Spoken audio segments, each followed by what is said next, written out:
Hi friends, welcome to சிந்தை jobs. இன்றைக்கி என்ன பார்க்க போகிறோம் அப்படின்னா, மாவட்ட சமூக நலத்துறையின் கீழ் ஒருங்கிணைந்த சேவை மையத்திலேருந்து வேலைவாய்ப்புக்கான அறிவிப்பு கொடுத்துருக்குறாங்க.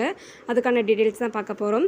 என்ன ஜாப் அப்படின்னு பார்த்தோம்னா, மைய நிர்வாகி, களப்பணியாளர், பல்நோக்கு உதவியாளர் அப்படின்னு சொல்லி ஒரு 3 விதமான பணிகளுக்கு நோட்டிஃபிகேஷன் கொடுத்துருக்காங்க.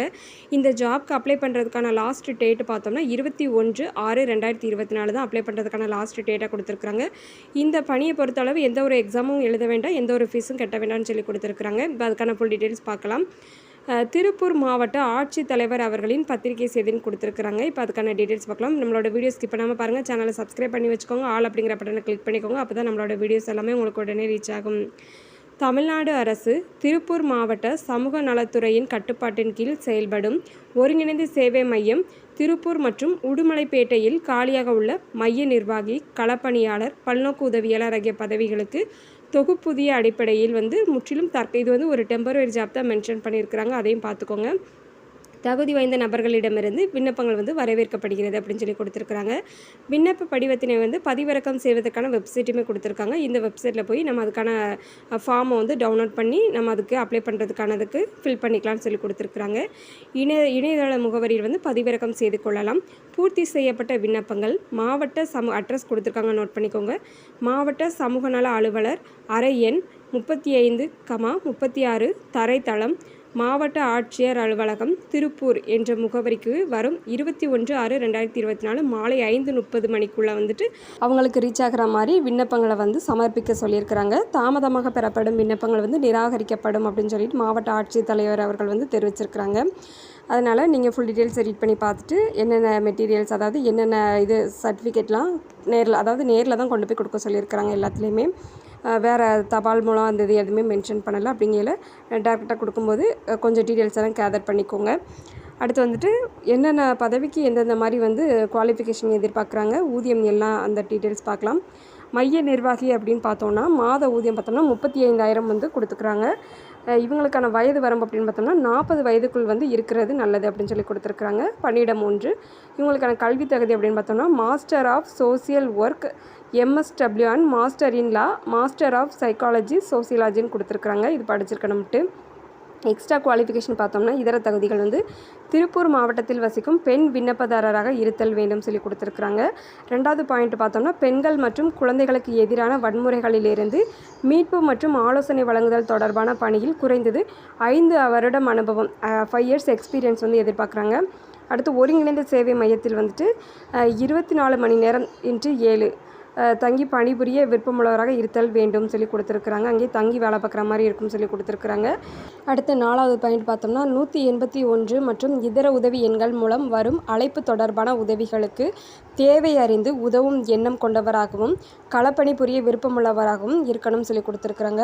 அடுத்து 5வது பாயிண்ட் பார்த்தோம்னா பெண்களுக்கு விழிப்புணர்வு மற்றும் ஊக்கப்படுத்தும் வகையில் அரசு திட்டங்களை சென்றடைய செய்ய ஆர்வமுடையவராகவும் இருத்தல் வேண்டும் சொல்லி கொடுத்துருக்குறாங்க.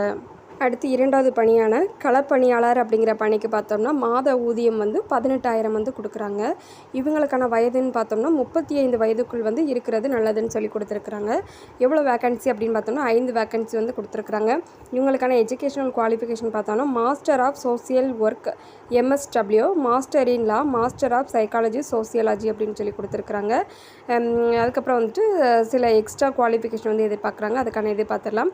ஃபஸ்ட்டு பாயிண்ட் பார்க்குறோம். இவங்களும் திருப்பூர் மாவட்டத்தில் வசிக்கும் பெண் விண்ணப்பதாரராக இருக்கணும் சொல்லி கொடுத்துருக்குறாங்க. இவங்களுக்கான எக்ஸ்பீரியன்ஸ் பார்த்தோம்னா 3 வருடம் அனுபவம் பெற்றிருக்க வேண்டும் சொல்லி கொடுத்துருக்குறாங்க. அடுத்து 3வது பாயிண்ட் பார்த்தோம்னா சுழற்சி முறையில் பணிபுரிய ஆர்வமுள்ளவராக இருத்தல் வேண்டும் சொல்லி கொடுத்துருக்குறாங்க. அடுத்து 4வது பாயிண்ட் பார்த்தோம்னா 181 மற்றும் இதர உதவி எண்கள் மூலம் வரும் அழைப்பு தொடர்பான உதவிகளுக்கு தேவை அறிந்து உதவும் எண்ணம் கொண்டவராக இருக்கணும் சொல்லி கொடுத்துருக்குறாங்க. அடுத்து பெண்களுக்கு விழிப்புணர்வு மற்றும் ஊக்கப்படுத்தும் வகையில் அரசு திட்டங்களை சென்றடைய செய்ய ஆர்வம் உடையவராக இருத்தல் வேண்டும் அப்படின்னு சொல்லி கொடுத்துருக்குறாங்க. இது களப்பணியாளர் அப்படிங்கிற பணிக்கு 3 வருடம் எக்ஸ்பீரியன்ஸ் எதிர்பார்க்குறாங்க. இந்த டீட்டெயில்ஸ் எல்லாம் பார்த்துக்கோங்க. அடுத்து 3வது பணியான பல்நோக்கு உதவியாளர் அப்படிங்கிற பணிக்கு பார்க்கும். இவங்களுக்கான மாத ஊதியம் அப்படின்னு பார்த்தோம்னா 10,000 கொடுத்துருக்குறாங்க. வயது வரம்புன்னு பார்த்தோம்னா 40 வயதுக்குள் இருக்கிறது நல்லது அப்படின்னு சொல்லி கொடுத்துருக்குறாங்க. வேக்கன்சி பார்த்தோம்னா 2ன்னு இதில் கொடுத்துருக்குறாங்க. சப்போஸ் நீங்கள் இந்த பணிக்கு அப்ளை பண்ணுறீங்க அப்படின்னா அவங்கள்ட்ட காண்டாக்ட் பண்ணி கேட்டுக்கோங்க. ஏன்னா நம்பர் நம்பர் வந்து 1 கொடுத்துருக்குறாங்க. லெட்டர்ஸில் வந்து 2ன்னு கொடுத்துருக்குறாங்க. அடுத்து வந்து இவங்களுக்கான குவாலிஃபிகேஷன் பார்த்தோம்னா 10th பாஸ் ஆர் ஃபெயில் கொடுத்துருக்குறாங்க. இவங்களுக்கான எக்ஸ்ட்ரா குவாலிஃபிகேஷன் பார்த்தோம்னா திருப்பூர் மாவட்டத்தில் வசிப்பராக இருத்தல் வேண்டும் சொல்லி கொடுத்துருக்குறாங்க. அடுத்து 2வது பார்த்தோம்னா சமையல் மற்றும் அலுவலக தூய்மை பணியில் அனுபவம் உள்ளவர்களாக இருக்கணும்னு சொல்லி பல்நோக்கு உதவியாளர் அப்படிங்கிற பணிக்கு வந்து கொடுத்துருக்குறாங்க. அடுத்து வந்து அப்ளிகேஷன் ஃபார்ம் எப்படி ஃபில் பண்ணணும் அப்படிங்கிற டீட்டெயில்ஸ் பார்த்துடலாம். ஃபார்ம் வந்து இப்படி தான் இருக்கும். 2 பேஜஸ் வந்து இருக்கும். ஃபஸ்ட்டு பார்த்தோன்னா நம்மளோட நேம் கொடுத்துருக்குறாங்க. நம்மளோட சர்டிஃபிகேட்லலாம் நம்மளோட நேம் எப்படி இருக்குமோ அதை வந்து கொடுத்துருங்க கரெக்டாக. அடுத்து டேட் ஆஃப் பர்த் கேட்டிருக்காங்க. சர்டிஃபிகேட்டில் உள்ள டேட் ஆஃப் பர்த் அப்படியே கொடுத்துருங்க. அடுத்து அட்ரஸ் கேட்டிருக்காங்க. உங்களோட அட்ரஸ் வந்து கரெக்டாக மென்ஷன் பண்ணிடுங்க. அடுத்து மொபைல் நம்பர் கேட்டிருக்காங்க. நீங்கள் யூஸ் பண்ணுவீங்களே அந்த மொபைல் நம்பரை வந்து கொடுங்க. அடுத்து வந்து மெயில் ஐடி கேட்டிருக்காங்க. அதுவுமே நீங்கள் யூஸ் பண்ணிகிட்டு இருக்க மெயில் ஐடி வந்து கரெக்டாக கொடுத்துருங்க. அப்போ தான் சப்போஸ் உங்களுக்கு ஏதாச்சும் மெசேஜ் பாஸ் பண்ணணும் அப்படின்னாலுமே அவங்களுக்கு வந்து ஈஸியாக இருக்கும். அடுத்து ரீசெண்ட் டைமில் உள்ள பாஸ்போர்ட் சைஸ் ஃபோட்டோ வந்து இந்த சைடு பேஸ்ட் பண்ணணும். அதை வந்து கொடுத்துருங்க, பேஸ்ட் பண்ணிடுங்க. அடுத்து எஜுகேஷனல் குவாலிஃபிகேஷன் வந்து கொடுத்துருக்காங்க. இதில் வந்து என்ன செய்யிருக்கோம் அப்படின்னா இதில் வந்து ஒரு இது மென்ஷன் பண்ணியிருக்காங்க. In case you need more space, அதாவது இதில் வந்துட்டு ஒரு 5 பாக்ஸஸ் வந்து கொடுத்துருக்காங்க இல்லையா, அதில் வந்துட்டு சப்போஸ் உங்களுக்கு டைப் பண்ணுறதுக்கு பத்தலை அப்படின்னா நீங்கள் வந்து இதே ஃபார்மெட்டில் வந்து என்ன வச்சுருக்காங்க அப்படின்னா செப்பரேட் ஷீட் வந்து சேம் ஃபார்மெட்டில் வந்து அட்டாச் பண்ண சொல்லியிருக்கிறாங்க. நீங்கள் என்ன படிச்சிருக்கீங்க அப்படிங்கிறது வந்து ஃபஸ்ட்டு பாக்ஸில் வந்து மென்ஷன் பண்ணுங்கள். அடுத்து வந்து யூனிவர்சிட்டி பிளேஸ், அது என்ன யூனிவர்சிட்டி, அது எங்கே இருக்குது அப்படிங்கிறத மென்ஷன் பண்ணணும். அடுத்து டியூரேஷன் பார்த்தோம்னா நீங்கள் எப்போ அதில் படிச்சிங்க, எப்போ இதில் அந்த எஜுகேஷன் வந்து வெளியே வந்தீங்க அப்படிங்கிறதெல்லாம் கொடுக்கணும். மெயின் கோர்ஸ் அதுலேருந்து என்ன இது படிச்சிங்க மெயின் அப்படிங்கிறது கேட்டிருக்காங்க, அதையுமே மென்ஷன் பண்ணிடுங்க. அடுத்து 7th இது பார்க்குறோம். இதில் வந்துட்டு எக்ஸ்பீரியன்ஸ் கேட்டிருக்காங்க. நீங்கள் எங்கே ஒர்க் பண்ணீங்க, எந்த மாதிரி ஜாப்பில் வந்து இருந்தீங்க, எப்போ ஜாயின் பண்ணீங்க, எப்போ வந்து ரிலீவ் ஆகி வந்தீங்க அப்படிங்கிற டீட்டெயில்ஸ் வந்து இதில் கேட்டிருக்காங்க. இதையுமே நீங்கள் என்ன செஞ்சுக்கணும் அப்படின்னா எக்ஸ்ட்ரா இருக்குது அப்படின்னா செப்பரேட் ஷீட்டில் வந்து அட்டாச் பண்ணிக்கணும்னு சொல்லி கொடுத்துருக்குறாங்க. அடுத்து அடிஷ்னல் இன்ஃபர்மேஷன்ஸ் ஏதாச்சும் கொடுக்கணும் அப்படின்னா நீங்கள் அதையுமே என்ன செஞ்சுக்க அப்படின்னா டைப் பண்ணி கொடுத்துக்கலாம் அப்படின்னு சொல்லி கொடுத்துருக்குறாங்க. அடுத்து இது ஃபுல்லாக ரீட் பண்ணி பார்த்துட்டு டிக்ளரேஷன் கொடுத்துருக்காங்க. சிக்னேச்சர் ஆஃப் த அப்ளிகண்ட் இது எல்லாமே ரீட் பண்ணி பார்த்துட்டு உங்களோட சைன் போட்டுருங்க. அடுத்து பிளேஸ் டேட்டு கொடுத்துருக்காங்க. பிளேஸ் டேட்டு வந்து கரெக்டாக மென்ஷன் பண்ணிடுங்க. இந்த ஜாப்க்கான ஃபுல் டீட்டெயில்ஸ் பார்த்துட்டோம். எதுவும் டவுட் இருந்துச்சுன்னா கமெண்ட் பாக்ஸில் கமெண்ட் பண்ணுங்கள்.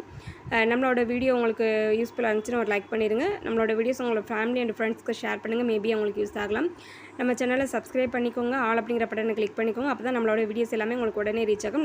நம்ம சேனல்லேருந்து நிறைய நியூ ஜாப்க்கான அப்டேட் கொடுத்துக்கிட்டு இருக்கோம். அது மாதிரி மெட்ராஸ் ஹைகோர்ட் எக்ஸாமுக்கான ப்ரிப்பரேஷன் வந்து நம்மளோட இன்னொரு சேனலில் வந்து கொடுத்துட்ருக்கோம். அதுக்கான இதுவுமே இதில் லிங்க் வந்து ஷேர் பண்ணியிருக்கிறேன். டிஸ்கிரிப்ஷன் பாக்ஸில் எல்லாமே கொடுக்குறேன். சப்போஸ் நீங்கள் அந்த எக்ஸாமுக்கு அப்ளை பண்ணியிருந்தீங்க அப்படின்னா சிலபஸ் வைஸ் வந்து நாங்கள் வந்து கண்டக்ட் பண்ணிகிட்டு இருக்கோம். அதையுமே நீங்கள் பார்த்து படிச்சுக்கலாம். எல்லாமே ஃப்ரீ தான். நம்ம சேனலை லைக் பண்ணுங்கள், ஷேர் பண்ணுங்கள், சப்ஸ்கிரைப் பண்ணுங்கள். Thank you friends.